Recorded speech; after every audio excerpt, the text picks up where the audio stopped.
नमस्कार। ओम अज्ञानतिमिरन्धस्य ज्ञानाञ्जनशलाकया चक्षुरुन्मिलितं येन तस्मै श्रीगुरवे नमः।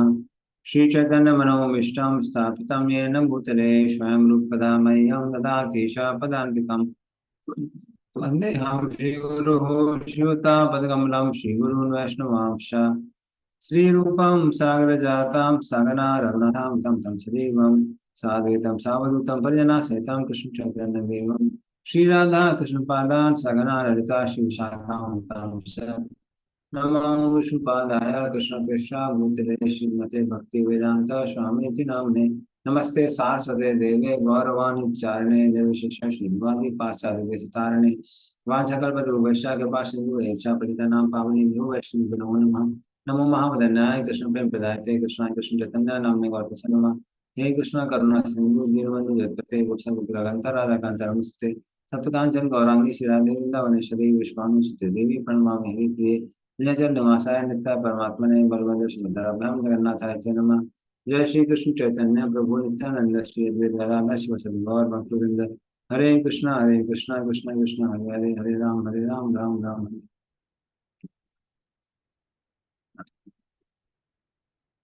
संसारी नाम करुणा प्राण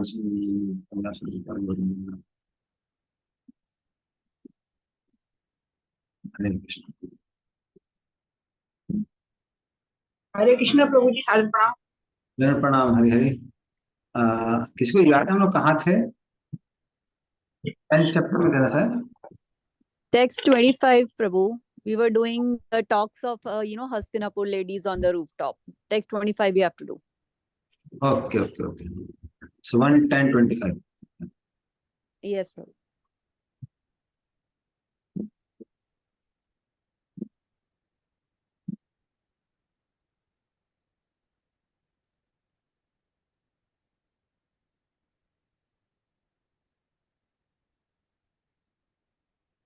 ठीक है, तो हम लोग चलो करते हैं। यदा हि धर्मेण तमोधियो नृपा जीवन्ति तत्र स हि सत्ततः किल धत्ते बखं सत्यमृतं दयां यशो भवाय रूपाणि ददद्युगे युगे। बट इसका अर्थ होगा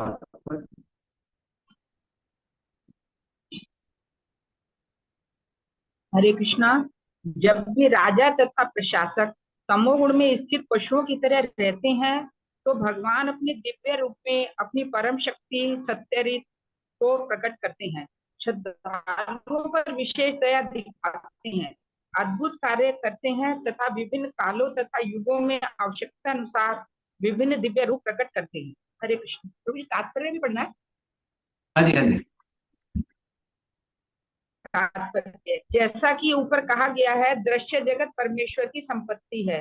यह ईशोपनिषद का मूल दर्शन है। प्रत्येक वस्तु परमेश्वर की संपत्ति है, अतः किसी को उनकी संपत्ति पर अतिक्रमण नहीं करना चाहिए। उन्होंने कृपा पूर्वक जो कुछ दिया है उसे ही स्वीकार करना चाहिए। अतएव यह पृथ्वी या कोई भी अन्य ग्रह या ब्रह्मांड एकमात्र भगवान की संपत्ति है। सारे जीव निश्चय ही उनके अंश या संतानें हैं, और इस प्रकार उनमें से हर एक को अपना नियत कार्य करने के लिए उनकी दया पर जीने का अधिकार है। अतः जब तक किसी को भगवान से अनुमति प्राप्त ना हो, तब तक वह किसी पराये व्यक्ति या पशु के अधिकार पर अतिक्रमण नहीं कर सकता। राजा या प्रशासक भगवान के इच्छित प्रबंध की देखरेख करने के लिए उनका प्रतिनिधि होता है। अतः उसे महाराज युधिष्ठिर या परीक्षित के समान मान्य व्यक्ति होना चाहिए। ऐसे राजाओं को विश्व पर शासन करने का ज्ञान तथा पूरा पूरा उत्तरदायित्व प्रामाणिक पुरुषों से प्राप्त होता है।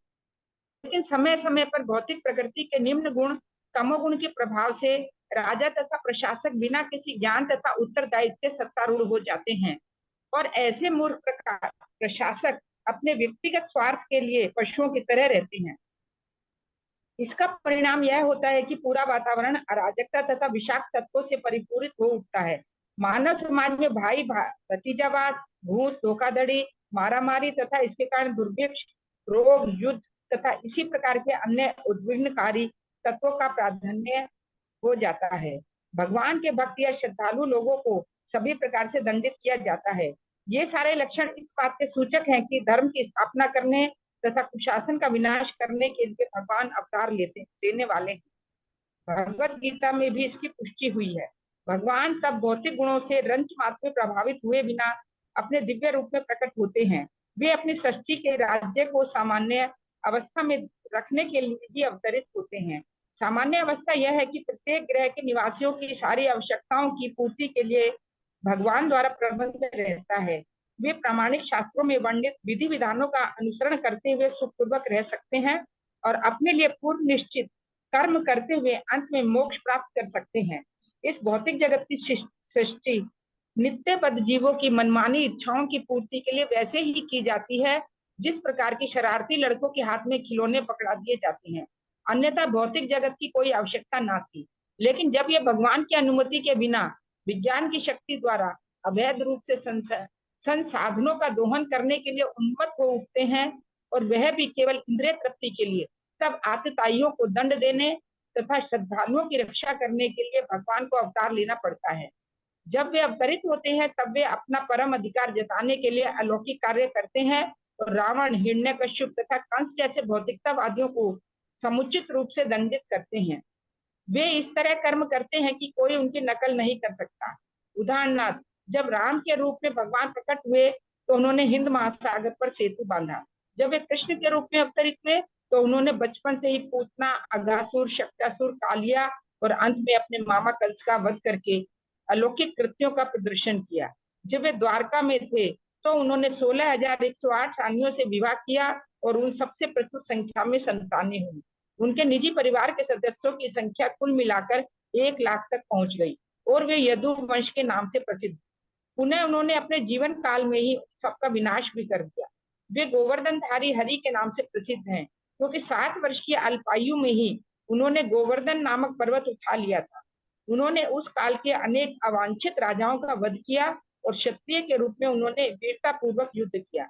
वे असमोधर, जिसका अर्थ है अर्थात अद्वितीय के नाम से प्रसिद्ध हैं। कोई न तो उनके समान है और न उनसे बड़े है। हरे कृष्ण। धन्यवाद। तो असम ऊर्ध्व, ना ही उनके कोई समान है, असम और ऊर्ध्व मतलब उनसे ज्यादा है। तो इस तरह से ये जो हस्तिनापुर की स्त्रियां थी, वो आपस में क्या बोल रही थी, कहने थे कि जो दुष्ट राजा हैं उनका संहार करने के लिए भगवान प्रकट हुए। तो दुष्ट राजा से कंस इत्यादि। तो जब ऐसे राजा लोग, दुष्ट लोग आते हैं, क्योंकि राजा का दायित्व तो बहुत बड़ा होता है और राजा बहुत सारी चीजों को प्रभावित करता है। अगर मान लीजिए जो राष्ट्र का जो मुखिया है वो अगर गलत काम कर रहा है, गलत चीजों पर प्रभाव डाल रहा है, तो जनता भी कुछ समय बाद वैसी हो जाती है। हम लोग को याद है आज से 15-20 साल पहले जब एक गवर्नमेंट थी तो उसमें जो एक स्त्री थी, विदेशी स्त्री, उसने भारत में गोवध को बहुत प्रमोट किया था। तो जब गोवध को प्रमोट किया तो भारत गोमांस के एक्सपोर्ट में नंबर 1 हो गया था। तो अगर राजा दुष्ट होता है तो प्रजा भी कैसी होती है, दुष्ट हो जाती है। इसलिए एक अच्छा शासक की आवश्यकता होती है। तो यहाँ पर नृपहा किसको बताया जा रहा है, कंस आदि दुष्ट राक्षसों को बताया जा रहा है। तो जब ऐसे दुष्ट राजा होते हैं तब भगवान अपने 6 कलाओं के साथ में आते हैं। सत्यम, सत्य के साथ आते हैं, ऋतम, दया, फिर उसके बाद अपने अच्छे अच्छे गुणों के साथ में आते हैं। और इस तरह से शुद्ध सत्य को धारण किए हुए भगवान प्रकट होते हैं वृंदावन, मथुरा और द्वारका में। और खासकर भगवान हर द्वापर युग 28वें साइकिल की द्वापर युग में प्रकट होते हैं। 7वें मनंतर में 7वें मनंतर में 28वें साइकिल में द्वापर युग में भगवान प्रकट होते हैं। तो ऐसे दुष्ट राजाओं का संहार करने के लिए आते हैं। तो इसमें से बहुत सारी स्त्रियां थी जिनके पति मारे गए थे और हो सकता है दुर्योधन आदि की पत्नी भी इसमें हो, पर वो भी क्या बोल रही है, भगवान ने सही काम किया, दुष्ट राजाओं को मार रहे हैं। नेक्स्ट वाला। अहो अलम श्लाघ्यतमं यदोकुलम् अहो अलम पुण्यतमं मधोर्वनम् यदेष पुंसां वृषभा श्रियः पतिः स्वजन्मना चंक्रमणेन चांचति। पढ़िए इसका भी अर्थ और तात्पर्य, सिर्फ अर्थ पढ़िए इसका।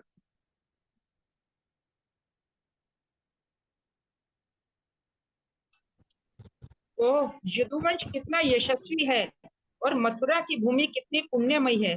यहाँ समस्त जीवों के परम नायक लक्ष्मीपति ने जन्म लिया और अपने बचपन में विचरण किया है। हरे कृष्ण। धन्यवाद। तो इस तरह से पहले वो क्या, अभी क्या किया था पिछले श्लोक में, दुष्ट राजाओं का भगवान ने जो संहार किया उसकी आधार पे भगवान की प्रशंसा कर रही थी वो। अब वो कह रही थी, अब वो किसकी प्रशंसा कर रही हैं? उन स्थानों की प्रशंसा कर रही हैं और उन व्यक्तियों की, उन भक्तों की प्रशंसा कर रही हैं जिनको भगवान का सानिध्य प्राप्त हुआ, और उन स्थानों की प्रशंसा कर रही हैं जहां जहां भगवान प्रकट हुए। तो श्लाघ्य तमम, ये सारे के सारे भक्त और भगवान जहां जहां प्रकट हुए, ये सबके सब बहुत पुण्यवान है, बहुत महान है, दोनों जय जयकार के योग्य हैं। हाँ। तो इस तरह से द्वारिका और मथुरा ये जय जयकार के योग्य है क्योंकि भगवान वहां प्रकट हुए हैं। हाँ। और अलम, अलम शब्द जो इस्तेमाल किया था इसलिए किया गया है अलम अहो, कि क्या कहा जाए, क्या कहा जाए इन स्थानों के बारे में जो कितने ज्यादा भाग्यशाली हैं। इस तरह से मथुरा मंडल में भगवान स्वयं प्रकट हुए हैं, द्वारका में भगवान ने लीला की, तो ये दोनों दोनों कैसे हैं? बहुत महान है। तो पहले वो प्रशंसा करती हैं,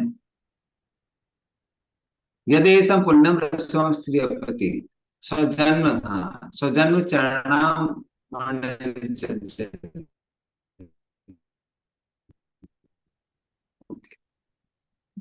तो इस तरह से वो, तो फिर कोई प्रश्न पूछ सकता है कि भगवान के कर्म और जन्म ये दोनों के दोनों नित्य कैसे हो सकते हैं ना? क्योंकि हम देखते हैं मथुरा में भगवान प्रकट होते हैं और फिर अपनी लीलाएं खत्म कर देते हैं, और वो लीलाओं को खत्म करने के बाद भगवान द्वारका जाते हैं। तो इसका मतलब हम ये नहीं कह सकते कि नित्य होना चाहिए। तो फिर वो स्त्रियां कहते हैं नहीं नहीं नहीं नहीं, ऐसा नहीं है। हाँ, क्योंकि भगवान के बहुत सारे रूप हैं और वो अनेक रूपों में प्रकट होते हैं। हाँ, इस तरह से भगवान की विभिन्न जन्म हैं और विभिन्न क्रियाएं हैं ना, इसलिए भगवान अलग अलग स्थानों में प्रकट होते हैं और अलग अलग भक्तों के साथ प्रकट होते हैं।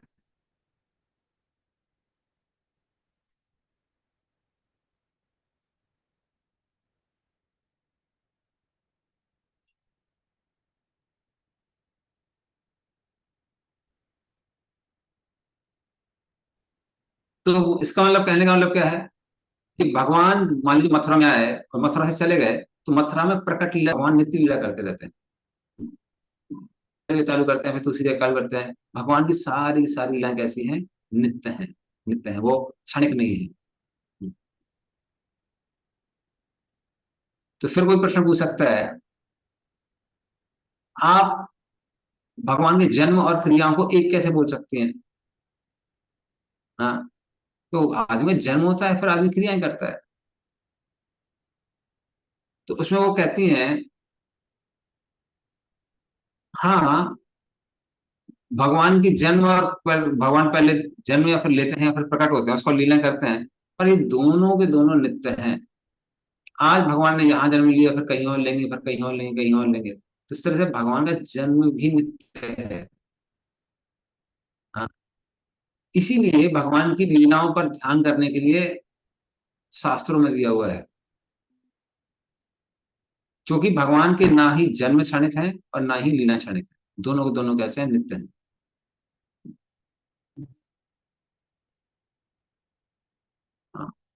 तो इसलिए बृहदारण्यक उपनिषद में भगवान के बारे में कहा जाता है ये भूतम भवस्य च भविष्यस्य च। तो जो भगवान की लीलाएं थी वो पूर्व में भी हुई थी, अभी भी हो रही है और भविष्य में भी होती रहेंगी। हाँ, तो भले ही भगवान यहाँ पे चले आए, लेकिन ऐसा नहीं कि लीला समाप्त होती है, लीलाएं कहीं ना कहीं चलती रहती है।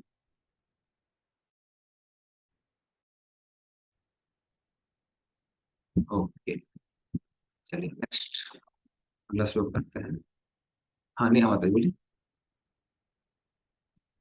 प्रभु जी जहाँ भी वो अवतरित होते हैं वहां वही सेम लीलाएं करते हैं, माखन चुराना या यशोदा मैया को के साथ लीलाएं करना, वही।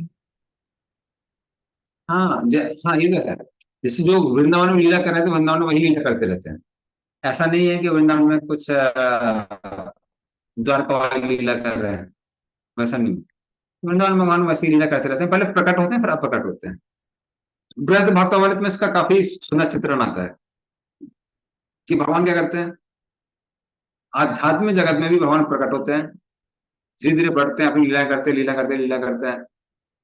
और जैसे ही वो 10 वर्ष और 11 वर्ष के होते हैं, तो फिर वो मथुरा चले जाते हैं। कभी अक्रूर जी के साथ जाते हैं, कभी कालिया में बैठ के जाते हैं, अलग अलग जाते हैं। फिर वो मथुरा में जाते हैं, मथुरा में कंस का वध करके लेकिन वापस आ जाते हैं। और जब वो आते हैं वापस, तो भक्त लोग सब भूल जाते हैं और फिर से कृष्ण शिशु रूप में आ जाते हैं। तो ये सारी चीज साइक्लिक है, चलती रहती है, चलती रहती है, क्या चलती रहती है। तो 11 वर्ष तक जो भगवान ने लीला की है वो चलती रहती हैं। उनमें कुछ कुछ चेंजेस आ सकते हैं। जैसे इस संसार में जब भगवान आते हैं तो किसी का वध कर देते हैं, लेकिन आध्यात्मिक जब जगत में जब भगवान किसी के साथ युद्ध करते हैं, किसी को अपना घोड़ा बना लेते हैं।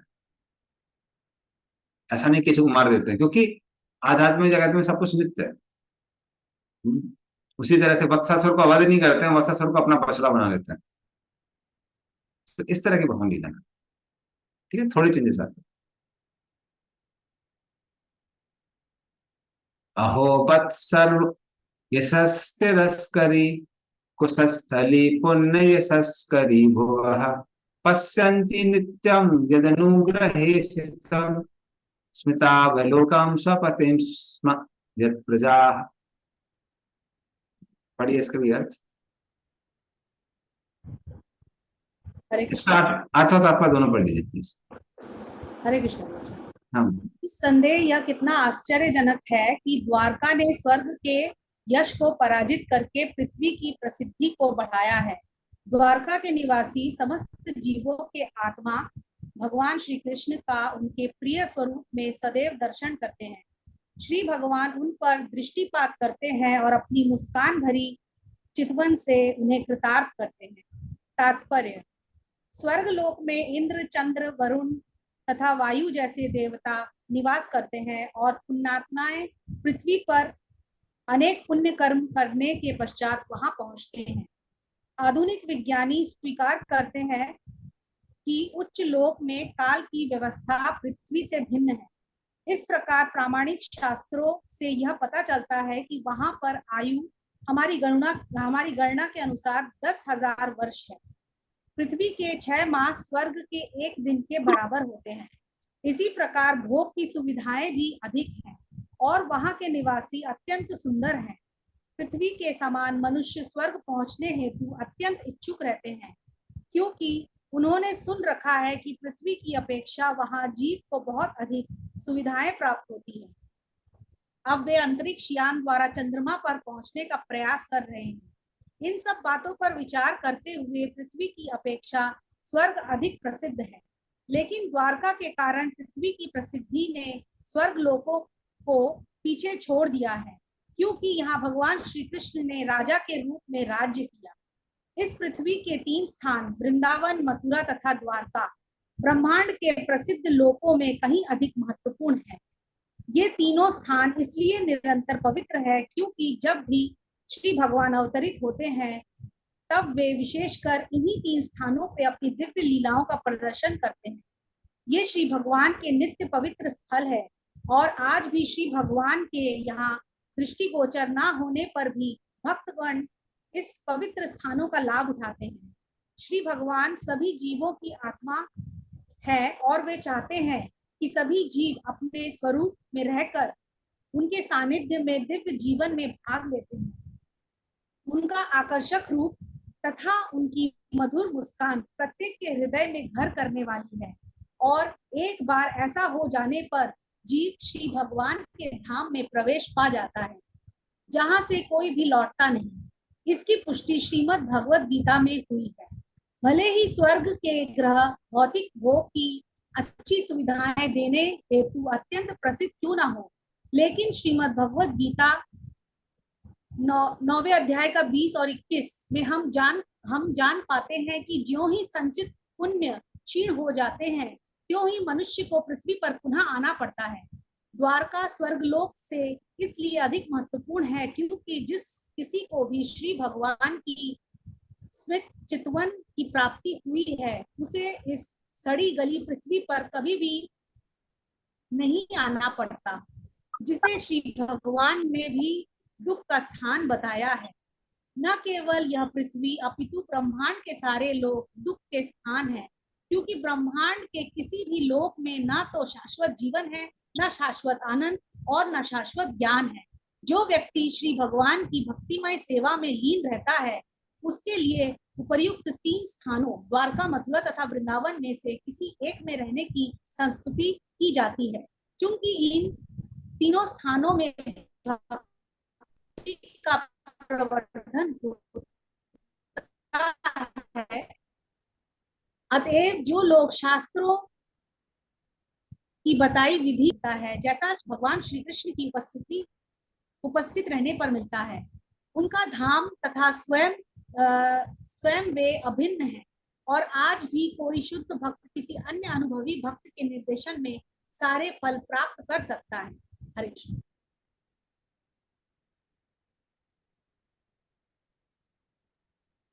धन्यवाद। तो इस तरह से हाँ, मथुरा मंडल को याद करने के बाद में अब वो द्वारका को याद कर रहे हैं। कुशस्थली द्वारका जो स्थान है वो स्वर्ग से भी ज्यादा प्रसिद्ध है, उसकी जो ख्याति है वो स्वर्ग से भी जाता है। तो इस तरह से इंद्र की नगरी, चंद्र की नगरी, इन सबसे ज्यादा महत्वपूर्ण कौन सी स्थान है? भगवान का द्वारका और मथुरा। वो क्यों है? क्योंकि यद प्रजा स्वपतिन, यहाँ की जो प्रजा है उसको भगवान के दर्शन करने का मौका मिलता है ना, और वो भगवान, वो लोग नित्य भगवान का दर्शन लेते हैं, नित्य उनको भगवान की कृपा प्राप्त होती है। तो ये जो लाभ है ये स्वर्ग इत्यादि में प्राप्त नहीं है। तो इसलिए मथुरा, द्वारका, वृंदावन, पुरी इत्यादि जो स्थान है, ये सारे के सारे स्थान या मायापुर, ये शास्त्रों में बहुत ज्यादा पूजनीय है। तो पृथ्वीवासियों के लिए एक अच्छी सुविधा वो ये है कि वो इन स्थानों पर रह सकते हैं, वो इन स्थानों पर रह सकते हैं, इन स्थानों पर रहकर भक्ति में बहुत प्रोग्रेस कर सकते हैं। इसलिए मात्र इन स्थानों पर रहना ही पंचांग भक्ति की एक अंग में आ जाता है। So one of the parts of 5 potent forms of devotion service. वही प्रभुपाद बोलते हैं कि जो लोग वृंदावन में रहकर गलत काम नहीं करते हैं, जैसे अजी इत्यादि हैं जो गलत काम करते हैं भगवान के नाम पे, तो वृंदावन की जो धूल है वो इतनी कृपालु है कि ऐसे लोगों का भी उद्धार हो जाता है। तो वो लोग अगले जन्म में वहां पर बंदर इत्यादि बन के पैदा होते हैं, अपने जो अपराध किए हैं अपराधों का दंड भुगतते हैं, और उनका दंड भुगतने के बाद भगवत धाम चले जाते हैं। तो इस तरह से इन धामों में रहने से व्यक्ति को जीवन का लक्ष्य प्राप्त हो जाता है। अलग जो साधु पुरुषों ने अलग बात बोली है, तो साधु पुरुष बोलते हैं कि मात्र वृंदावन की मिट्टी से बना हुआ जो घड़ा है उसका पानी पीने से व्यक्ति को राधा कृष्ण की लीलाओं में प्रवेश करने का मौका मिलता है। तो व्रत की जो मिट्टी है वो इतनी शक्तिशाली है। ठीक है, नेक्स्ट हम लोग करते हैं। नूनां व्रत स्नान हुता दीनेश्वरः समर्जितो हि यस्य गृहीत पाणिभिः पिबन्ति या सख्य धरामृतं मुहुर् स्त्रिया मुहुर् यदाशयाः। पढ़िए इसका भी अर्थ। हरे कृष्णा। इसका भी तात्पर्य पढ़िए, अर्थ और तात्पर्य। ओके प्रभु। हे सखियों, तनिक उन पत्नियों के विषय में सोचो जिनके साथ उनका पाणी ग्रहण हुआ था। उन्होंने कैसा व्रत, स्नान, यज्ञ तथा ब्राह्मण के स्वामी की सम्यक पूजा की होगी, जिससे वे सब उनके अधरा अमृत का निरंतर आस्वादन चुंबन द्वारा कर रही हैं। ब्रजभूमि की बालिकाएं ऐसी कृपा की कल्पना से ही प्राय मूर्छित हो जाती होंगी। तात्पर्य श्रील प्रभुपाद द्वारा श्रील प्रभुपाद की जय। शास्त्रों में दिए गए धार्मिक अनुष्ठान बद्ध जीवों को सांसारिक गुणों से परिशुद्ध करने के निमित्त हैं, जिससे वे धीरे धीरे परमेश्वर की दिव्य सेवा करने का अवसर पाने की अवस्था तक ऊपर उठ सकें। शुद्ध आध्यात्मिक जीवन की इस अवस्था को प्राप्त करना सर्वोच्च सिद्धि है, और यह अवस्था जीवात्मा की वास्तविक पहचान अथवा स्वरूप कहलाती है। मुक्ति का अर्थ है इस स्वरूप अवस्था का नवीकरण। स्वरूप की उस पूर्ण अवस्था में जीव प्रेमा भक्ति की 5 अवस्थाओं में स्थापित होता है, जिनमें से एक अवस्था माधुर्य रस अथवा युगल प्रेम की मनोदशा भी है। भगवान सदैव अपने आप में पूर्ण होते हैं, अतएव उन्हें अपने लिए किसी प्रकार की लालसा नहीं रहती, किंतु अपने भक्तों के प्रगाढ़ प्रेम की पूर्ति के लिए वे स्वामी, सखा, पुत्र या पति बनते रहते हैं। यहाँ पर माधुर्य रस के 2 प्रकार के भक्तों का उल्लेख हुआ है। एक है स्वकीया, दूसरा है परकीया। दोनों ही संबंध भगवान श्री कृष्ण के साथ माधुर्य रस के होते हैं।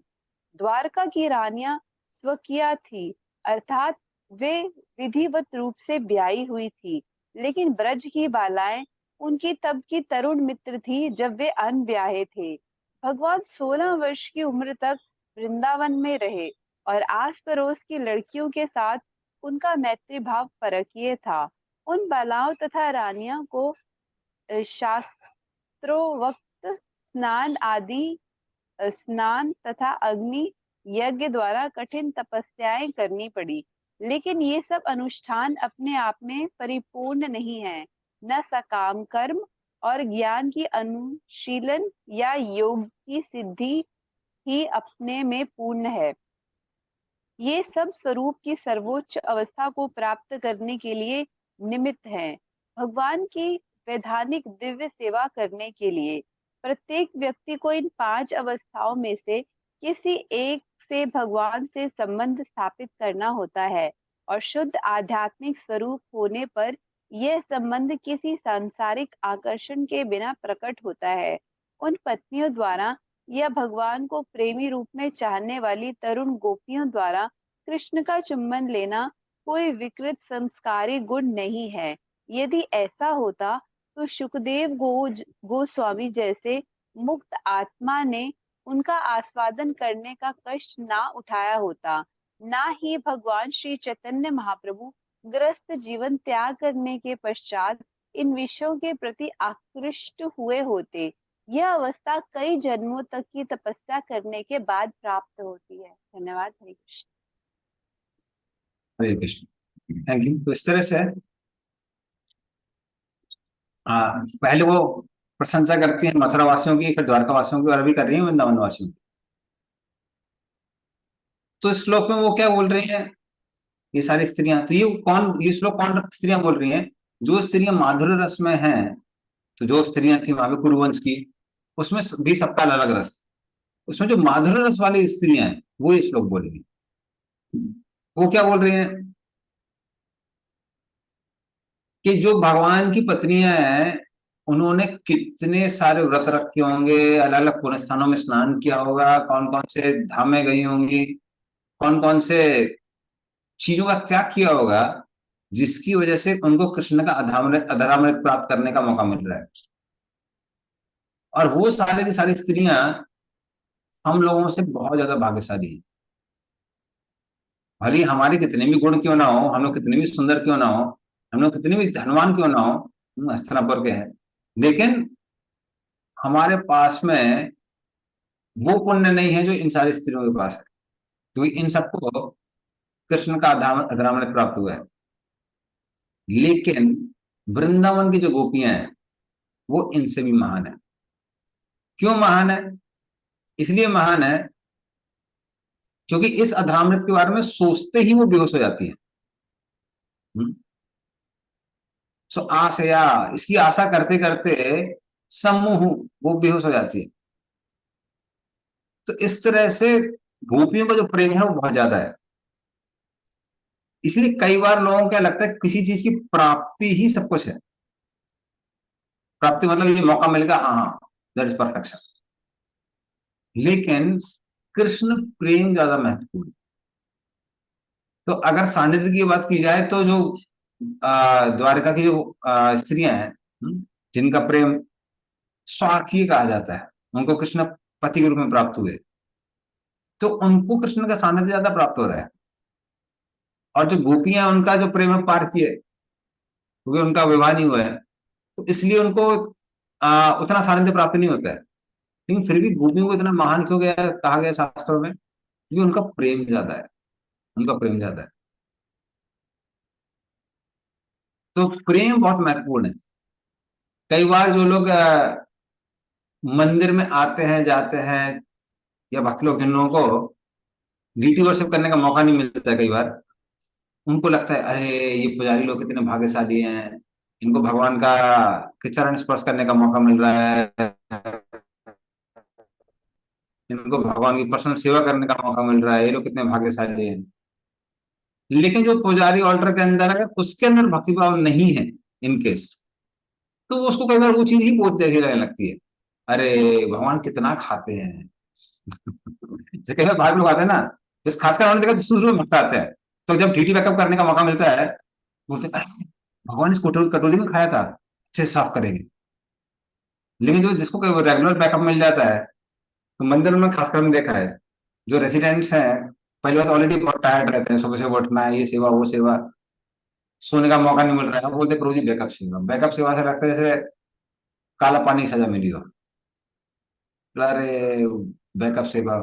फिर कई बार आप लोग मन में सोचते रहते हैं, ठीक है भगवान को खाना तो 2 आइटम 3 आइटम खाते हैं, हम भी तो 2 3 आइटम खाते हैं, 56 वो खाने की क्या जरूरत है, इतनी सारी कटोरियां छोड़ दी हैं। मजे से रहो। तो इस तरह से लोग सोचने लगते हैं। तो इसलिए प्रेम बहुत आवश्यक है। तो जो हम लोग जीवन का लक्ष्य बोलते हैं वो कृष्ण प्रेम बोलते हैं। तो वो जो भावना है कृष्ण प्रेम की, वो कृष्ण के सानिध्य से भी ज्यादा इंपॉर्टेंट है, कृष्ण की पर्सनल एसोसिएशन से भी ज्यादा इंपॉर्टेंट है। तो वो प्रेम है वो ब्रजवासियों के पास में है। तो जो चीजें द्वारका की स्त्री को डेली प्राप्त हो रही थी, उसके बारे में सोचते ही ब्रज की गोपियां कैसी हो जाती, बेहोश हो जाती। तो इसीलिए ब्रजवासियों को इतना महान पाया जाता है, they have more love for Krishna, उनका प्रेम ज्यादा है।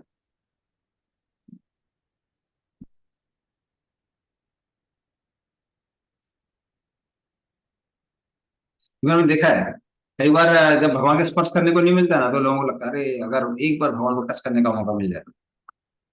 लेकिन आप अगर वहां जाएंगे पुरी में, तो वहां वट जगन्नाथ है, जो अक्षय वट है उसके सामने जगन्नाथ। आप थोड़ा सा डोनेशन दो, 15 20 रुपए 21 रुपए कुछ दो डोनेशन, वो पुजारी लोग आपको भगवान को स्पर्श करने को देंगे, आलिंगन करने को देंगे, तो आराम से आप गले लगा सकते हैं। लेकिन कुछ भक्तों में हमने देखा वो कई बार 2 बार 3 बार लगाते हैं, फिर बोलते हैं समझ में आ रहा है कृष्ण प्रेम नहीं है। क्योंकि आशा क्या लग रही थी कि एक बार भगवान को स्पर्श करेंगे तो एकदम से कृष्ण प्रेम के लक्षण उत्पन्न हो जाएंगे, विकार उत्पन्न हो जाएंगे। बोले गले लगा है कोई विकार ही नहीं आ रहा है। तब समझ में आता है कि नहीं नहीं, दिल भी दूर है, भक्ति करते रहो तब जाके ये सब मौका मिलेगा। तो इसलिए भक्ति का कोई शॉर्टकट नहीं है, ऐसा नहीं है कोई शॉर्टकट मिल गया एकदम से बहुत भक्ति प्राप्त हो जाएगी। तो सब चीजें साधना करने के बाद ही आती है लंबे समय। ठीक है। 29। या वीर शुक्लेन हिता स्वयंवरे प्रमथ्य चैद्या प्रमुखान ही सुश्रिमण प्रद्युम्न सांबाम्ब सुतादयो परा याश्चाहिता भौम वधे सहस्रशः। पढ़े इसका अर्थ। इन पत्नियों से संतानें हैं प्रद्युम्न, सांब, अंब इत्यादि। उन्होंने शिशुपाल के नायक में आए हुए अनेक भाग्यशाली शक्तिशाली राजाओं को हराकर रुक्मणी, सत्यभामा तथा जामवंती जैसे स्त्रियों का उनके स्वयंवर समारोह से बलपूर्वक अपहरण किया था। उन्होंने भौमासुर तथा उसके हजारों सहायकों का वध करके अन्य स्त्रियों का भी अपहरण किया था। ये सारी स्त्रियां धन्य हैं। हरे कृष्ण। हाँ, तो या वीर शुक्लेना, भगवान ने अपनी शक्ति का प्रदर्शन करके इन सारी स्त्रियों को प्राप्त किया, बल्कि बलपूर्वक वो उनका हरण करके लेके गए। तो ये सारी स्त्रियों का क्या है, सौभाग्य है, जो भी कृष्ण की अलग अलग रानियां हैं। यहाँ पे लोग बड़ा बड़ा भोग लेके, दान लेके खड़े रहते हैं कि भगवान उसको स्वीकार करेंगे। अब सोचिए, आप कुकिंग कर रहे हैं और भगवान चोरी करके लेके जा रहे हैं, छीन के लेके जा रहे हैं। तो ये अपने में बहुत बड़ा सौभाग्य है।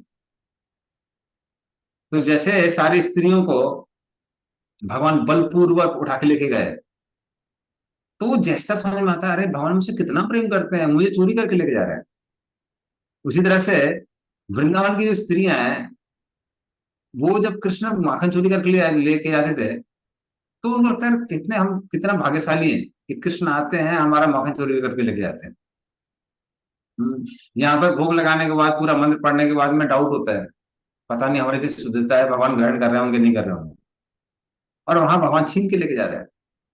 तो इस तरह से ये सारी की सारी स्त्रियां इतनी भाग्यशाली हैं कि भगवान ने अपना बल का प्रदर्शन करके इन सबका क्या किया, इन सबको हर के लेके गए। एता परम एता परम स्त्रीत्वमपाप्स तपेशलम निरस्त शौचम बत साधु कुर्वते यासां गृहात् पुष्कर लोचन पतित न जात वपैत्या विभिर हृदि स्पृशन। पढ़िए इसका अर्थ।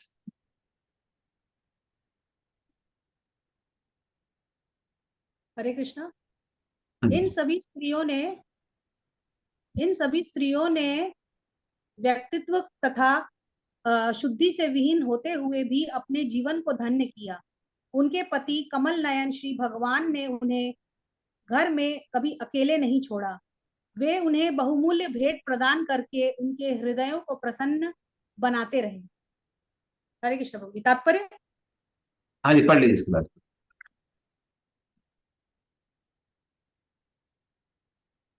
हाँ पढ़िए माता जी।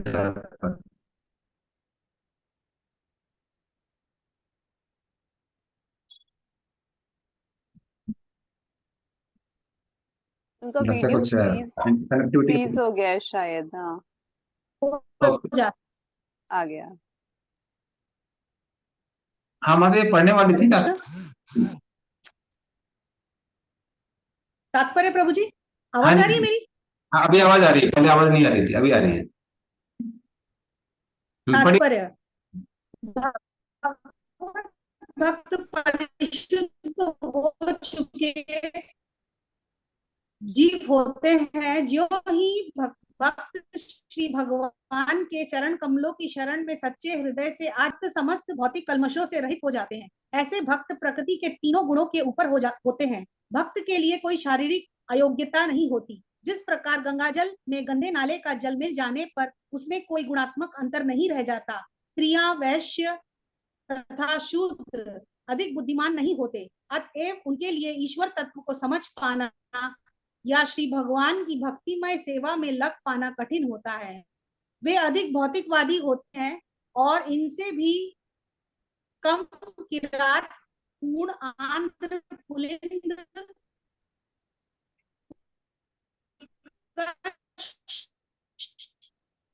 आभीर, कंक, यवन सब ठीक से भगवत भक्ति में लग जाएं तो उन सबका भी उद्धार हो सकता है।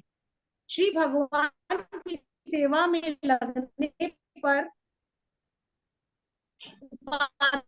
की अपात्रता हट जाती है और वे शुद्ध आत्माओं के रूप में भगवत धाम में प्रवेश करने के अधिकारी बन जाते हैं। भौमासुर के चंगुल में फंसी बालाओं ने अपने उद्धार के लिए निष्ठा पूर्वक भगवान श्री कृष्ण की प्रार्थना की थी और अपनी इस भक्ति तत्व और ने इन्हें पत्नी रूप में स्वीकार किया। तब और भी बढ़ गया जब श्री भगवान ने उनके अत्यंत समर्पित पति के रूप में भूमिका निभाई। श्री भगवान अपनी 16,108 पत्नियों के साथ अनवरत रहते थे। उन्होंने अपने आप को 16,108 पूर्णांशों में विस्तारित किया और इनमें से प्रत्येक साक्षात श्री भगवान थे, जो आदि पुरुष से तनिक भी भिन्न नहीं थे। श्रुति मंत्र पुष्टि करते हैं कि श्री भगवान अपना विस्तार अनेक में कर सकते हैं। इतनी सारी पत्नियों के पति के रूप में वे उन सबको कठिन प्रयास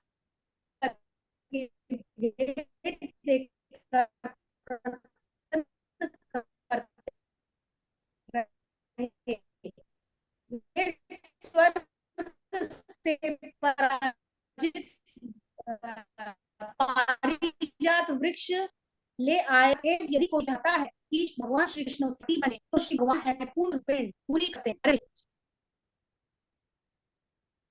धन्यवाद। तो इस तरह से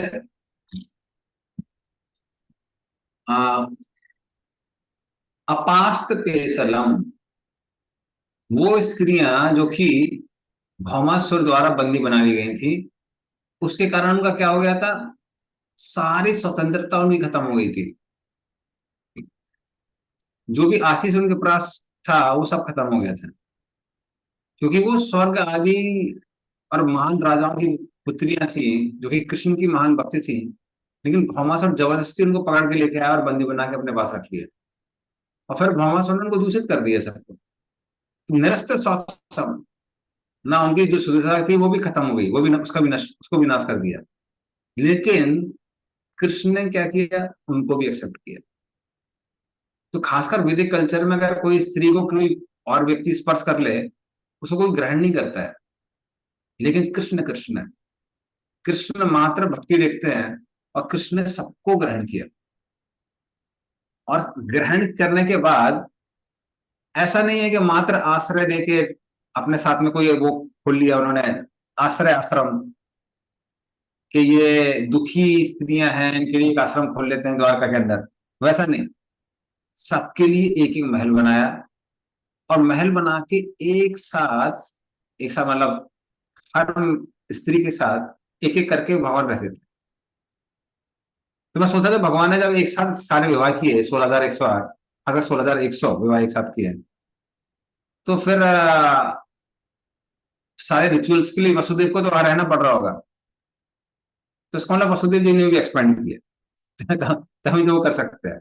इस तरह से भगवान के भक्त भी क्या कर देते हैं, एक्सपेंड कर जाते हैं। और भगवान ने पूर्ण रूप से उनको संतुष्ट किया। उनको जो जो चीज वो लोग डिमांड करती थी भगवान पूरा कर देते। जैसे कि नारद मुनि ने जब एक पारिजात फूल दिया भगवान को, भगवान ने रुक्मिणी को दिया, सत्यभामा गुस्सा हो गई। सत्यभामा को बोला कि हम सिर्फ फूल लेके नहीं आएंगे, पूरा पारिजात का वृक्ष लेके आएंगे सत्यभामा के लिए। इंद्र तक से युद्ध किया उनके लिए। तो इस तरह से भगवान ने अपने सारी पत्नियों की सारी इच्छाएं पूरी की। तो इस तरह से भगवान को इसीलिए सात्विक पति कहते हैं, क्योंकि भगवान ही पूर्ण रूप से भक्तों की रक्षा कर सकते हैं और सारी कामनाओं को पूरा कर सकते हैं। जनरल लेडीज को सबसे बड़ी कंप्लेंट क्या रहती है, अरे घर में रहते नहीं है, घर में रहते नहीं है। तो चाहे बुआ हो, मदर हो, यहाँ वहां सारी स्त्रियों से हमने सेम कंप्लेंट सुनी, सब लोग ये कंप्लेन करते हैं। तो वो इच्छा कौन पूरी कर सकता है, वो कृष्ण ही पूरी कर सकता है। तो जाने अनजाने में हर किसी को एक ही पति चाहिए, वो कौन है, सात्वताम पति कृष्ण। कृष्ण ही सबकी इच्छाएं पूरी कर सकता है, अन्यथा और कोई नहीं कर सकता। तो इस तरह से कृष्ण ने सबको संतुष्ट किया, सारी स्त्री। ओके। श्लोक नंबर 31। एवं रेवती वारुणी माता जी, बोलिए माता जी।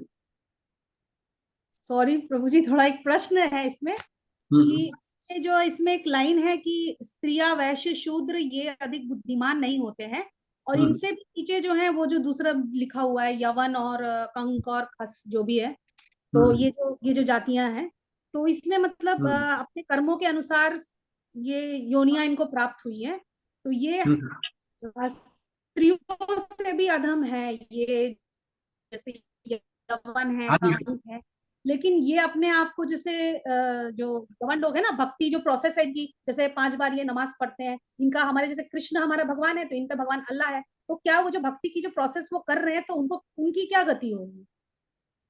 जैसे वो कर हाँ रहे हैं ना, जी। उनके हिसाब से बहुत अच्छा कर रहे हैं। नहीं, वो तो अपने हिसाब से हर कोई बोलते रहते मेरा अच्छा जानना है, बट हमको वेदों के आधार पर देखना है कि वो अच्छा है कि नहीं। सिंपल चीज है, जैसे हमारे ट्रैफिक रूल्स होते हैं, ट्रैफिक रूल्स को जो जितना फॉलो करता है, मान ली ट्रैफिक रूल्स को कोई फॉलो नहीं कर रहा, अपना खुद का रूल बना लिया है कि हम गाड़ी को ऐसे चलाएंगे वैसे चलाएंगे, तो आप जिस जिस हद तक ट्रैफिक रूल को फॉलो करेंगे आपको सुविधा मिलेगी, और जैसे ही ट्रैफिक रूल को तोड़ेंगे असुविधा प्राप्त होगी। तो उसी तरह से उनके अंदर भी कुछ नियम है जो वेदों के अनुसार है, और कुछ नियम है जो वेदों के विरुद्ध है। तो जो जो वेदों के अनुसार है उसका उनको लाभ मिलेगा, और जो जो वेदों के विरुद्ध है उसका लाभ नहीं मिलेगा। तो भगवान के दो तरह के नाम होते हैं, एक होते हैं मुख्य नाम, दूसरे होते हैं गौण नाम, प्राइमरी नेम, सेकेंडरी नेम्स। तो जो मुख्य नाम होते हैं उससे कृष्ण प्रेम प्राप्त होता है, जैसे यशोदानंदन, देवकी नंदन, या फिर राम नाम है, तो ये सबके सब कैसे भगवान के मुख्य नाम है जो भक्तों से संबंधित है और भगवान की लीलाओं से संबंधित है। तो उनसे क्या होता है, उनसे कृष्ण प्रेम प्राप्त होता है। लेकिन जो भगवान के गौण नाम होते हैं, गौण नाम मतलब आप बहुत महान हैं, परम परमेश्वर हैं, तो ये सबके सब नाम कैसे हैं, गौण नाम, इससे व्यक्ति पापों से तो मुक्त होता है, लेकिन व्यक्ति को शुद्ध भक्ति प्राप्त नहीं होती है। दूसरा बात क्या होता है, ये नाम जो भगवान के हैं, तो कई बार ये नाम, खासकर जो लोगों का इनकम्पर्सनल इम्पर्सनल वो होता है कंसेप्शन कि भगवान का कोई रूप नहीं है, ये सब नहीं है, और जनरली अन्य धर्मों में कुछ ऐसा ही है। जैसे अन्य धर्मों को भगवान का ना ही असली नाम पता है, ना ही पता मालूम है, ना ही उनके रिश्तेदार पता है, किसी के बारे में कुछ पता नहीं है। ऐसे लोग अपने आप की यमराज से रक्षा नहीं कर सकते। ऐसा हुआ भी है। एक व्यक्ति था जो जिसकी दुकान थी, सत सिएटल की बात है जहां तक मुझे याद है, तो वहां भक्त लोग वो करते थे हरिनाम संकीर्तन। तो जब हरिनाम संकीर्तन करते हुए उन गलियों से निकलते थे जहां उसकी दुकान थी, वो भक्तों को गालियां दिया करता था, कल से यहाँ मत आना, यहाँ मत आना, ये करेंगे वो करेंगे। और भक्त लोग भी बोलते थे हाँ नहीं आएंगे, लेकिन भक्त लोग भक्त होते हैं, नेक्स्ट डे भी आते थे। तो ऐसा वो करते रहे और डेली आदमी गाली दिया करते थे। फिर अचानक एक दिन भक्तों ने देखा कि ये वो आदमी बैकअप रूम में भगवान के बर्तन मान रहा था। तो टेबल पेशेंट ने बोला अरे यार ये गाली देने वाला आदमी है, बर्तन कैसे मान रहा है? उसको पूछा क्या हुआ, तो बोला शाम के टाइम पे हमारा, जब हम दुकान बंद कर रहे थे तो हमें 3 लोग दिखाई दिए, 4-4 फीट के थे, आंखें एकदम लाल, सर से जैसे ज्वाला निकल रही है, और उनके हाथ में कुछ कुत्ते भी थे, उनकी दांत इतनी पैनी दिख रहे थे कि फाड़ के हमको खत्म कर देंगे।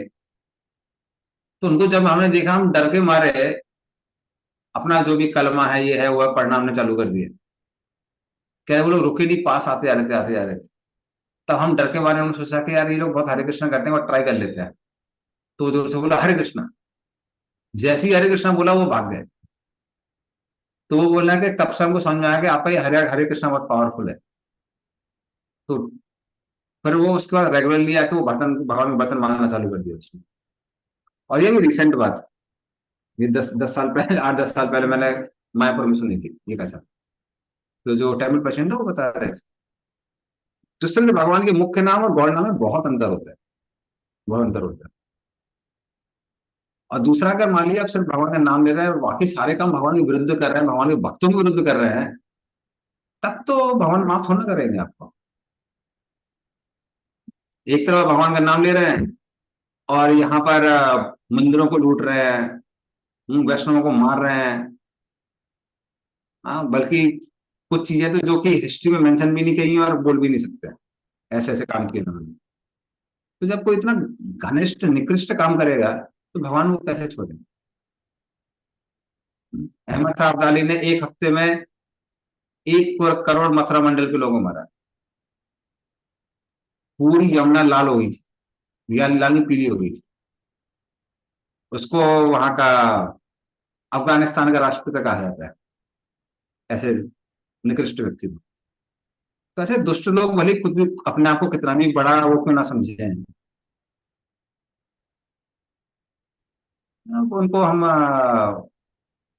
भक्त के इंसान का दर्जा नहीं दे सकते।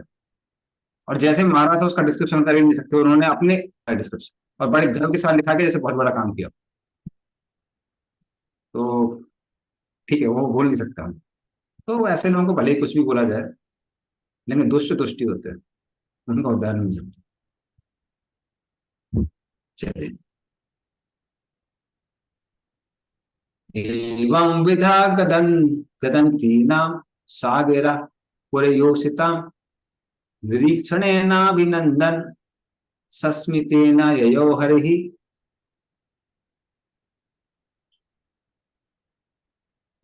पढ़िए इसका।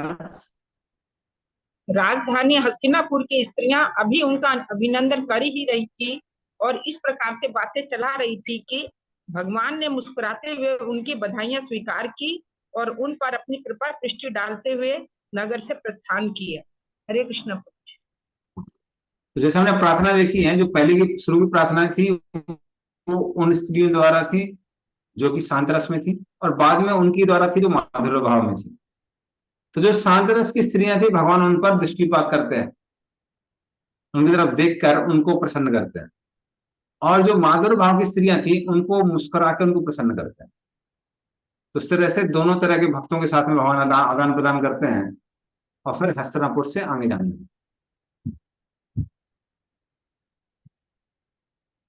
अजात शत्रु पितृणाम गोपीथाय मधुदुसह परेभ्य संकिता स्नेहा प्रायुक्त चतुर अंगणी चतुरंगणी। पढ़िए इसका अर्थ। यद्यपि महाराज युधिष्ठिर का कोई शत्रु ना था, तो भी उन्होंने असुरों के शत्रु भगवान श्री कृष्ण के साथ जाने के लिए चतुर्गणी सेना, घोड़ा, हाथी, रथ तथा पैदल सेना लगा दी। शत्रु से बचाव और भगवान से स्नेह के कारण महाराज ने ऐसा किया। तात्पर्य पढ़ना प्रभु। नहीं नहीं नहीं, नहीं। इस तरह से गोपी थाय मधुदिशा, मधुदिशा था मधु के अटप को मारने वाले भगवान, हाँ, जिन्होंने इतने बड़े बड़े असुरों का संहार किया है। युधिष्ठिर महाराज को प्रेम के कारण क्या लग रहा था, गोपी थाय उनकी सुरक्षा करनी चाहिए, उनकी सुरक्षा करनी चाहिए। तो वो भगवान जो सबकी सुरक्षा करने वाले हैं, युधिष्ठिर महाराज को प्रेम के कारण लग रहा था कि उनकी सुरक्षा करनी चाहिए, इसलिए उन्होंने क्या किया, हाँ, प्रेभ्या संकिता स्नेहात प्रायुक्त चतुरंगिणी, चतुरंगिणी जो सेना थी उसको वहां पे ला के रखा भगवान को प्रोटेक्शन करने के लिए, कि ऐसा ना हो कि रास्ते में कोई भगवान पर हमला कर दे और कोई दिक्कत हो। तो उसकी सुरक्षा में भगवान को हस्तिनापुर से वो कहा भेजा, उन्होंने द्वारका भेजा। तो ये भगवान, ये भक्तों का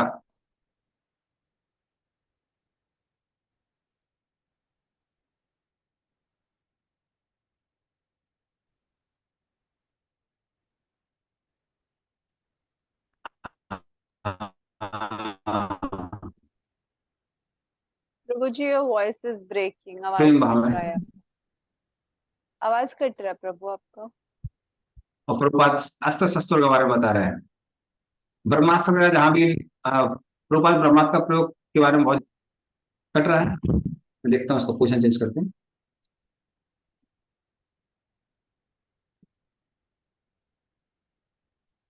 तो मेरे पास दूसरा ऑप्शन एक ये है कि अगर सुनाई नहीं दे रहा है कि मैं उससे कनेक्ट कर सकता हूँ मोबाइल से।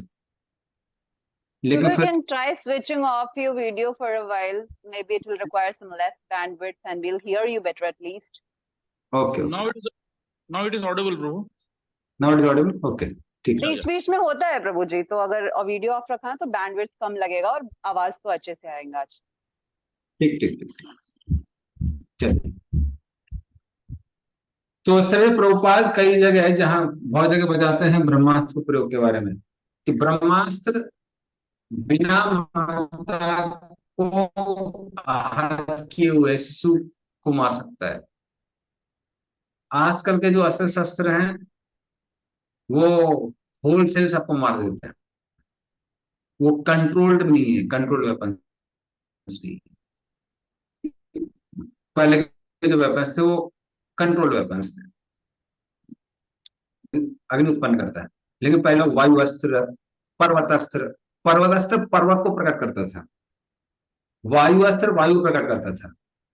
तो इस तरह के अस्त्र शस्त्र पहले थे लोगों के पास, जो कि आज नहीं है।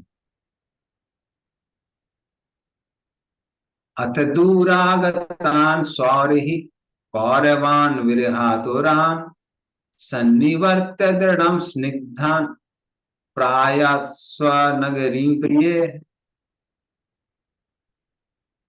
पढ़िए इसका अर्थ।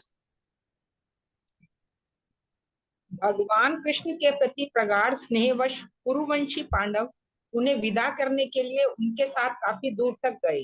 वे भावी विछोह के विचार से अभिभूत थे, किंतु भगवान ने उनसे घर लौट जाने का आग्रह किया और स्वयं अपने प्रिय संगियों के साथ द्वारका की ओर रवाना हुए।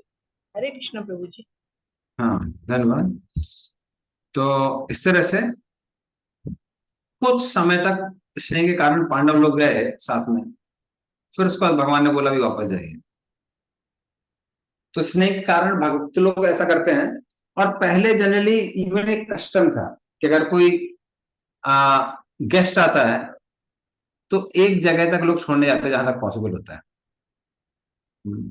जब चैतन्य महाप्रभु वृंदावन की ओर जा रहे थे तो पुरी से चलते हुए गदाधर पंडित कटक तक गए थे, और कटक में आके, जो कि काफी दूर है, तो जितना हम लोग यहाँ से, जहां पे मैं रह रहा हूँ पूरी दूर है, उससे बहुत ज्यादा कटक दूर है। तो इतना दूर वो पैदल चल के आए, और जब वो महानदी पार कर रहे थे चैतन्य महाप्रभु, तब चैतन्य महाप्रभु ने बोला नहीं अब तुम यहीं पे रहो, अब हम जा रहे हैं। तो इस तरह से स्नेह के कारण भक्त लोग भगवान के साथ में काफी दूर तक जाते हैं। तो वो लोग वहां तक गए और उसके बाद पांडव लोग वापस लौट गए। और फिर भगवान कहाँ कहाँ से गुजरे?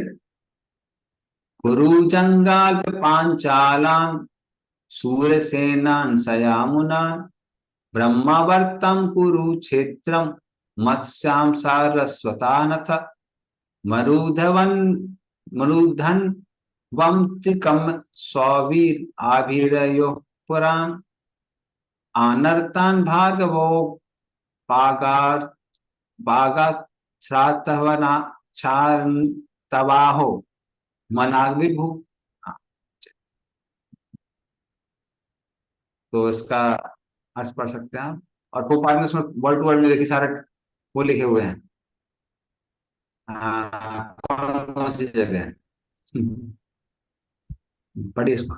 हे शौनक, तब श्री भगवान कुरु जांगल पांचाल सूरसेना यमुना के तटवर्ती प्रदेश ब्रह्मावर्त कुरुक्षेत्र मत्स्या सारस्वता मरु प्रांत तथा जल के अभाव वाले भाग से होते हुए आगे बढ़े। इन प्रांतों को पार करने के बाद वे सौवीर तथा आभीर प्रांत पहुंचे और अंत में इन सबके पश्चिम की ओर स्थित द्वारका पहुंचे। हरे कृष्ण प्रभु जी। तात्पर्य नहीं तात्पर्य रहने दीजिए इसका। तो इस तरह से भगवान अलग अलग जगहों में पहुंचे। और चक्रवर्ती बात बताते हैं कि जो नाम दिए हुए हैं वो सीक्वेंशियल नहीं है, ऐसा नहीं कि सीक्वेंस में दिया हुआ है। जैसे ब्रह्मावर्त पहले पढ़ना चाहिए, हाँ, और उसके बाद में ये सब पढ़ना चाहिए जहां से यमुना वगैरह बहती। ब्रह्मावर्त अर्थात बिठूर, जो अभी कानपुर है।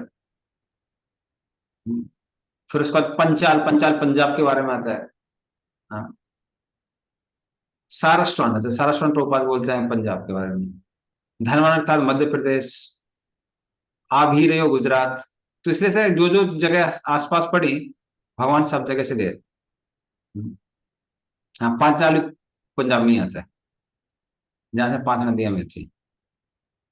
कुरु जंगाल मतलब दिल्ली। तो इस तरह से अलग अलग स्थानों से भगवान गुजरे, और भगवान अलग अलग स्थानों पर विचरण करते हैं, हर किसी को भक्ति करने का मौका देने के लिए, और जहां जहां जैसे जैसे भक्त हैं उन सबको संतुष्ट करने के लिए। जब भगवान राम भी थे, भगवान राम जानबूझ के 14 वर्ष के वनवास के लिए गए, ताकि जितने भी वन में बड़े बड़े ऋषिगण इत्यादि हैं, जहां जहां जो जो भक्त हैं, सबको दर्शन दे सके। चैतन्य महाप्रभु भी ऐसे ही करते हैं। चैतन्य महाप्रभु साउथ इंडिया में अपने भाई को ढूंढने के बहाने पूरे साउथ इंडिया को पवित्र करते हैं, और फिर वृंदावन जाने के बहाने पूरे नॉर्थ इंडिया को पवित्र करते हैं। तो जैसे साउथ इंडिया में लोगों को देख के ही वो भक्त बना रहे थे, ऐसे नॉर्थ इंडिया में जब वो वृंदावन जा रहे थे, तो रास्ते भर में हर किसी को दृष्टिपात करते ही सबको भक्त बना रहे थे। तो इस तरह से भगवान सबको शुद्ध करते हुए जाते हैं।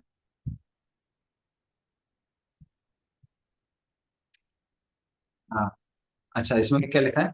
The theory of soil experts that the desert developed in recent years is not supported by the statement of Bhagavatam. तो बोल रहे हैं कि जैसे आजकल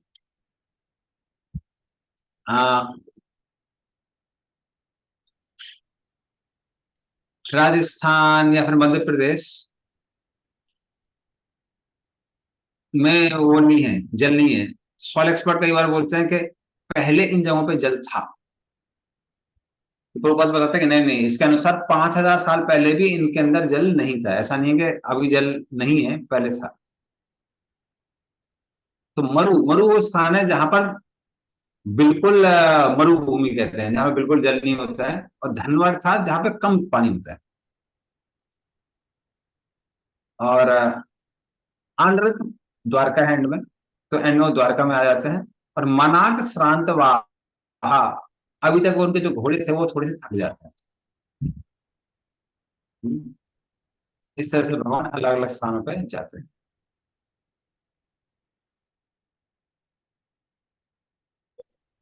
ओके, 36।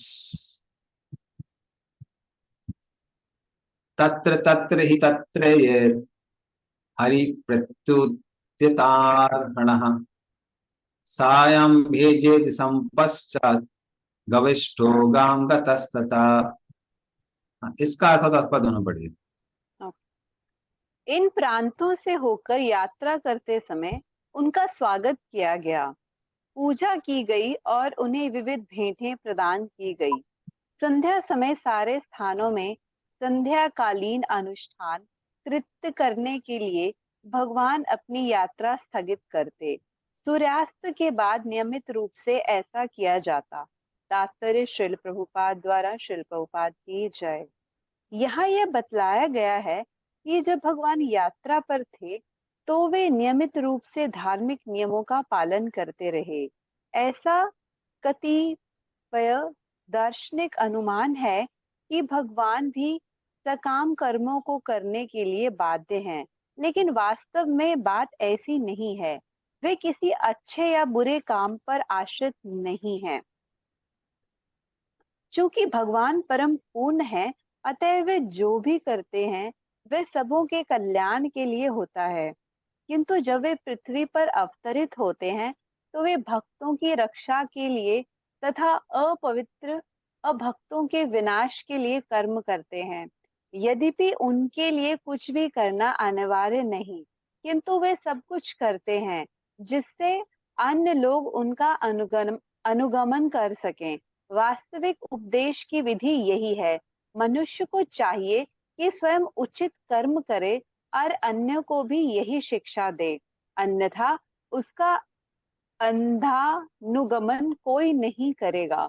वे स्वयं कर्म फलों के दाता हैं, वे आत्मा राम है। फिर भी वे हमें शिक्षा देने के लिए शास्त्रों के अनुसार कर्म करते हैं। यदि वे ऐसा ना करें तो सामान्य लोग कुमार्ग पर चले जाएं, लेकिन आगे चलकर जब मनुष्य भगवान की दिव्य प्रकृति को समझ पाता है तो वह उनका अनुकरण नहीं करता। यह संभव नहीं है।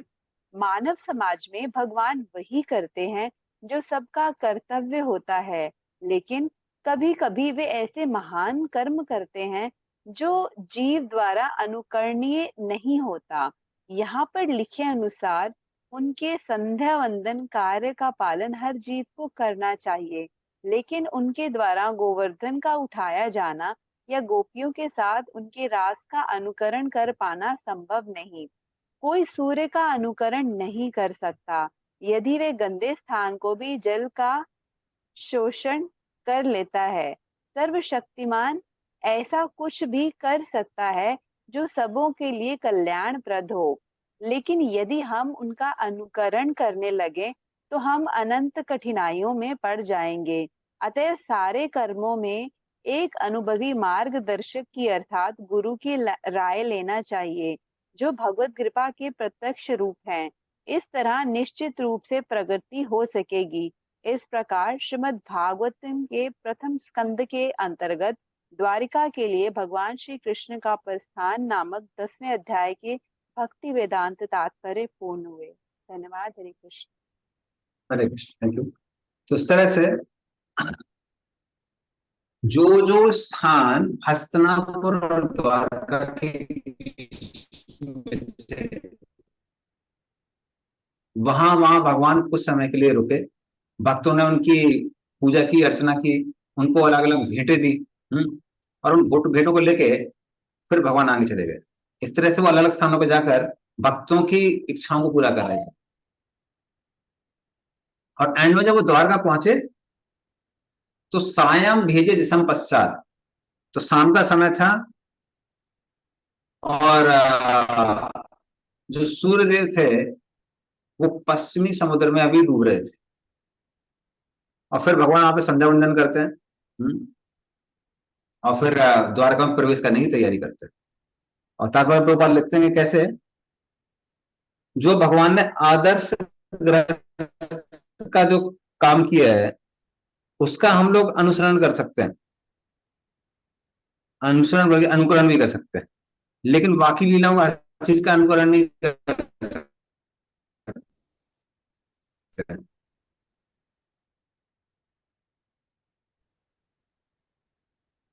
बाकी लीलाओं का अनुकरण करना संभव ही नहीं है। अब कृष्ण ने कालिया में नृत्य किया था, हम लोग नृत्य करेंगे तो कुछ और हो जाएगा। वो नृत्य करना दूर है, कालिया के पास भी जा सकते, तो कुछ लीलाओं कर सकते हैं और बाकी लीलाओं का नहीं हो सकता। तो इस तरह से भगवान हस्तिनापुर को छोड़ के अब द्वारका में प्रवेश करने वाले हैं। तो जो नेक्स्ट चैप्टर है, नेक्स्ट चैप्टर, तो ये चैप्टर था, ये किसको दिखा रहा था, ये विप्रलंब भाव को दिखा रहा था। कैसे जब भगवान भक्तों से दूर होते हैं तो भक्त लोग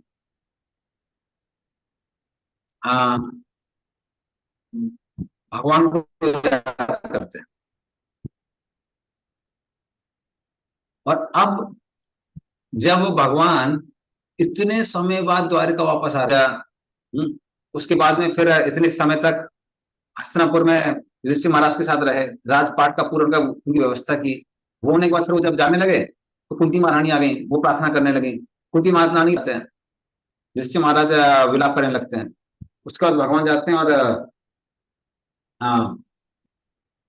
भीष्मदेव का डिपार्चर देखते हैं, और फिर और समय रहने के बाद फिर भगवान भी वापस जाते हैं। तो इस तरह द्वारका के वासी बहुत लंबे समय से प्रतीक्षा कर रहे थे, कृष्ण वापस आएंगे, कृष्ण वापस आएंगे। और अभी कृष्ण वापस आने वाले हैं, तो वो जो संभोग का भाव है वो अभी कैसे प्रकट होता है उसका वर्णन चैप्टर नंबर 11 में होता है। Chapter number 11, Krishna enters Dwarka, Krishna का द्वारका में प्रवेश। सूतवाचा आनर्तान् सा उपव्रज्य सुरत्सा वृद्धान् जनपदान् स्वकान् दद्मोदरवरं तेषां विषादं शमयन्नेव।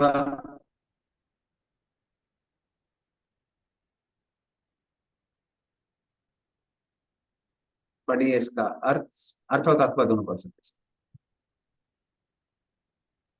सूत गोस्वामी ने कहा, अनर्थों के देश के नाम से विख्यात अपनी अत्यंत समृद्ध राजनगरी द्वारका के निकट पहुंचकर भगवान ने अपना आगमन उद्घोषित करने तथा निवासियों की निराशा को शांत करने के लिए अपना शुभ शंख बजाया।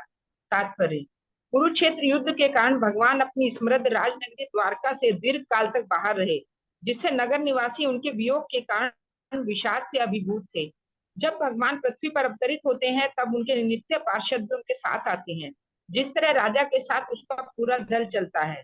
भगवान के ऐसे पार्षद नित्य मुक्त आत्मा होते हैं और वे अत्यधिक स्नेह के कारण क्षण भर भी भगवान का विछोह सहन नहीं कर पाते। इस प्रकार द्वारका नगरी के निवासी खिन्न थे और किसी भी क्षण होने वाले भगवान के आगमन की प्रतीक्षा में थे। अतः शुभ शंख की उद्घोषक ध्वनि अत्यंत उत्साहवर्धक थी और इस ध्वनि से उनकी खिन्नता का शमन हुआ। वे सब भगवान को अपने बीच देखने के लिए अत्यंत इच्छुक थे और वे सभी उनका ठीक से स्वागत करने के लिए चौकन्ने हो गए। ये भगवान के हरे कृष्ण।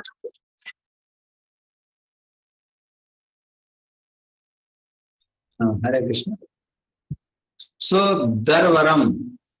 दरवरम यहाँ पे पांचजन्य को बोला गया है, जो भगवान का संघ है ना। तो इस तरह से सारे भक्तों का दुख दूर करने के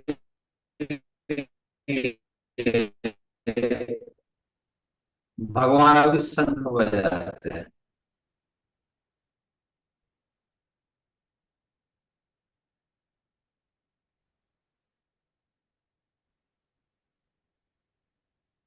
तो इस तरह से भगवान जो भक्त लोग विरह में थे, कैसे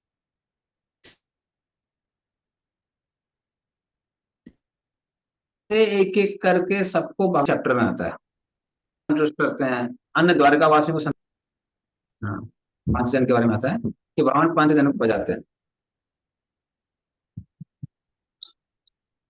सा उच्चका से धवलो धरो धरोपि उरुक्रमस्य धरसोण सोणिमा दाध्यमायमान करकंज संपुटे यथाब्ज खंडे कलहंस पुष्वनः। पढ़िए इसका अर्थ होता है, आपको दोनों पढ़िए, एक एनालॉजी है, उपमा।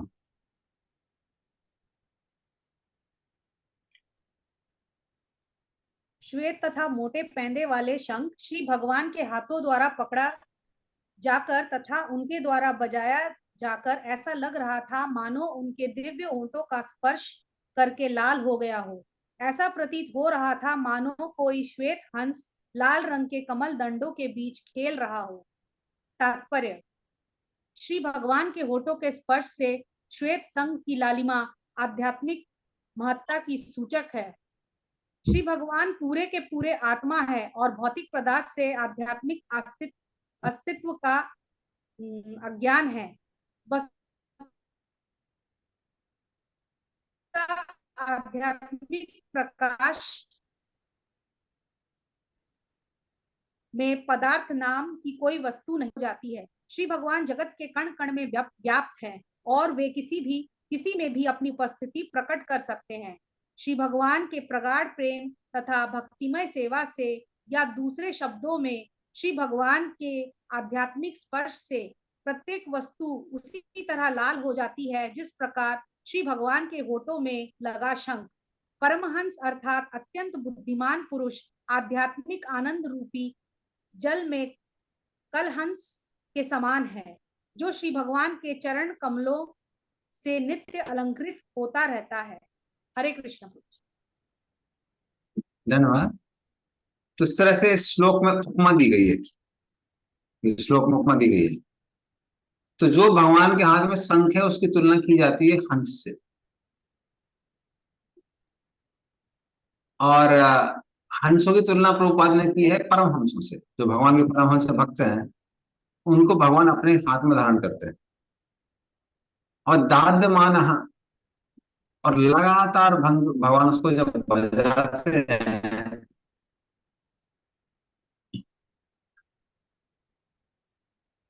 तो भगवान के कमल में वो शंख रहने के बाद शंख सफेद से कैसा हो जाता है, लाल लाल हो जाता है।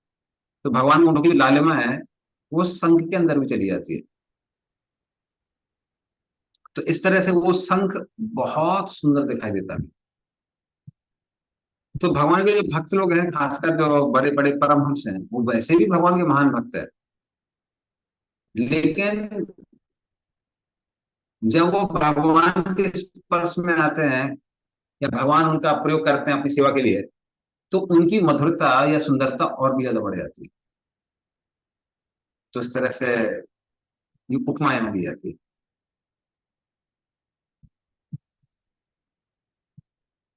तम उपसृत निनदम जगत भय भयावहम प्रत्युयु प्रजा सर्व वर्तत दर्शन लालसा। पढ़िए इसका अर्थ। बहुत या भौतिक जगत में साक्षात भय को भी भयभीत बनाने वाले उस शब्द को सुनकर द्वारिका के नागरिक उनकी ओर तेजी से दौड़ने लगे, जिस जिससे वे भक्तों के रक्षक भगवान का चिर अभिलिषित अ- अभिलिषित दर्शन कर सके। तात्पर्य पढ़ना प्रभु। हाँ जी, पढ़ लीजिए इसको। तात्पर्य श्रील प्रभुपाद द्वारा। श्रील प्रभुपाद की जय। जैसा कि पहले कहा जा चुका है, भगवान कृष्ण के समय द्वारिका में जो नागरिक रह रहे थे वे सभी मुक्त जीव थे, जो भगवान के साथ उनके पार्षदों के रूप में अवतरित हुए थे। वे सभी भगवान के दर्शन करने के लिए ललायत थे। यद्यपि आध्यात्मिक स्पर्श के कारण वे उनसे कभी विलग्न न थे। जिस प्रकार वृंदावन की गोपियां भगवान कृष्ण को गोचरण के समय उनके गांव से दूर जाने पर सदैव उनके विषय में सोचती रहती थी, उसी प्रकार द्वारिका के नागरिक भी द्वारिका से दूर कुरुक्षेत्र युद्ध में भाग लेने के लिए गए हुए कृष्ण के विचारों में तल्लीन रहते थे। बंगाल के कुछ सुप्रसिद्ध तथा लेखकों ने यह निष्कर्ष निकाला है कि वृंदावन, मथुरा तथा द्वारिका के कृष्ण भिन्न भिन्न व्यक्ति थे, किंतु ऐतिहासिक दृष्टि से इस निष्कर्ष में कोई सच्चाई नहीं है। कुरुक्षेत्र के कृष्ण तथा द्वारिका के कृष्ण एक ही व्यक्ति हैं। द्वारिका के नागरिक दिव्य नगरी से भगवान कृष्ण की अनुपस्थिति के कारण उसी प्रकार शोकाकुल थे, जिस प्रकार रात्रि में सूर्य की अनुपस्थिति के कारण हम सब उद्विग्न हो उठते हैं। भगवान कृष्ण द्वारा की गई ध्वनि प्रभात के समय सूर्योदय जैसी थी। अतएव द्वारिका के सारे वासी निद्रा जैसी अवस्था से जाग गए, क्योंकि कृष्ण रूपी सूर्य का उदय हो चुका था और वे सब उनका दर्शन पाने के लिए फुर्ती से उनकी ओर बढ़े। भगवत भक्त भगवान के सिवा अन्य किसी को अपना रक्षक नहीं मानते। भगवान का यह शब्द भगवान से अभिन्न है। जैसा कि हम भगवान की द्वंद्व रहित स्थिति की व्याख्या करते समय बता चुके हैं, हमारी वर्तमान भौतिक स्थिति भय से ओतप्रोत है। आहार, आश्रय, भय तथा मैथुन, भौतिक अवस्था की इन चार समस्याओं में से भय की समस्या हमें सबसे अधिक कष्ट पहुंचाने वाली है। हम अगली समस्या को न जानने के कारण सदैव भयभीत रहते हैं। ये सारा भौतिक जगत समस्याओं से भरा पड़ा है। अतएव भय ही सर्वस्व समस्या सर्व प्रमुख रहती है। इस कारण भगवान की भ्रामिक शक्ति के साथ हमारा सान्निध्य है, जो माया अथवा बहिरंगा शक्ति के रूप में जानी जाती है। फिर भी जैसे ही भगवान की ध्वनि होती है, जिसका प्रतिनिधित्व उनके पवित्र नाम द्वारा किया जाता है, वैसे ही सारा भय तत्काल दूर हो जाता है। भगवान श्री कृष्ण चैतन्य महाप्रभु ने निम्नलिखित 16 शब्दों द्वारा इसे उच्चारित की थी। हरे कृष्ण कृष्ण कृष्ण हरे हरे, हरे राम राम राम हरे हरे। हम इन सब शब्दों का लाभ उठा सकते हैं और संसार की भय व भयावह समस्याओं से उबर सकते हैं। धन्यवाद। हरे कृष्ण। हरे कृष्ण। तो इस तरह से यहाँ भी प्रभुपाद ने एनालॉजी दे दी है। तो वो संघ जो इस संसार के भय को भी भयभीत करने वाला है, उसको सुनकर द्वारका वासियों के साथ में क्या हो रहा है? उनको भय नहीं हो रहा है, उनको आनंद हो रहा है, क्योंकि उनको समझ में आता है अरे ये तो 5 जन की ध्वनि है, 5 जन की ध्वनि है, इसका अर्थ कौन आ गया है? कृष्ण आ गया है। तो वो सुन के सारे के सारे द्वारकावासी बहुत आतुर हो जाते हैं कृष्ण से मिलने के लिए। तो इस तरह से भगवान के संग की जो ध्वनि है वो इस संसार के सारे भयों से भक्तों को मुक्त कर देता है। तो खासकर मृत्यु के समय साधारण लोगों के लिए बहुत भयभीत करने वाला है। जिंदगी भर व्यक्ति ने जो जो इकट्ठा किया है, एकत्रित किया है, जो रिश्ते बनाए हैं, रिलेशनशिप में इन्वेस्टमेंट किया है, हेल्थ में इन्वेस्टमेंट किया है, बाकी LIC में इन्वेस्टमेंट किया है, जो भी इन्वेस्टमेंट किया है, सारे इन्वेस्टमेंट खत्म हो जाते हैं। तो इसलिए साधारण लोगों को बहुत भय लगता है मृत्यु से। अरे मृत्यु हो जाएगी तो ये हो जाएगा, वो हो जाएगा। लेकिन जहां तक भक्तों की बात आती है, मृत्यु उनके लिए बहुत आनंददायी है। उनको मालूम है कि बस अब सारे कलमश खत्म होने वाले हैं और हम कृष्ण से वापस मिलने वाले हैं ना। तो उनको क्या लगता है कि बस एंड ऑफ एवरीथिंग, सब कुछ खत्म होने वाला है। तो इस तरह से भक्त लोग मृत्यु को आनंद से देखते हैं और साधारण लोग बहुत भय से देखते हैं। और प्रभुपाद जी बोलते हैं कि इस तरह के जो भय मुक्त करने वाले जो वाणी है, साउंड वाइब्रेशन, उसमें सबसे ज्यादा शक्तिशाली जो वाणी है वो है हरे कृष्ण मंत्र। हरे कृष्ण कृष्ण कृष्ण हरे हरे, हरे राम राम राम हरे हरे। और धीरे धीरे जब भक्ति में प्रगति करते हैं तो रियलाइजेशन हो जाता है कि कैसे कृष्ण का जो नाम है कृष्ण से अभिन्न है। और जब हम लोग हरे कृष्ण मंत्र करते हैं तो कृष्ण की अनुभूति भी होती है कि हम कृष्ण के साथ में। तो एक बार हम कृष्ण के साथ में, फिर भय क्या क्या आवश्यकता है? तो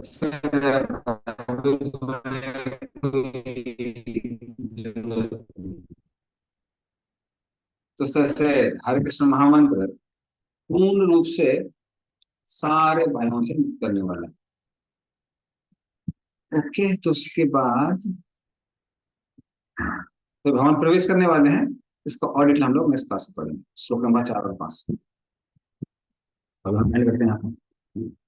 नदराश्री भागवतम की जय, श्री गोपाल की जय। वांछा कल्पतरुभ्यश्च कृपा सिंधुभ्यश्च पतितनां पावनेभ्यो वैष्णवेभ्यो नमः। गोपाल की जय।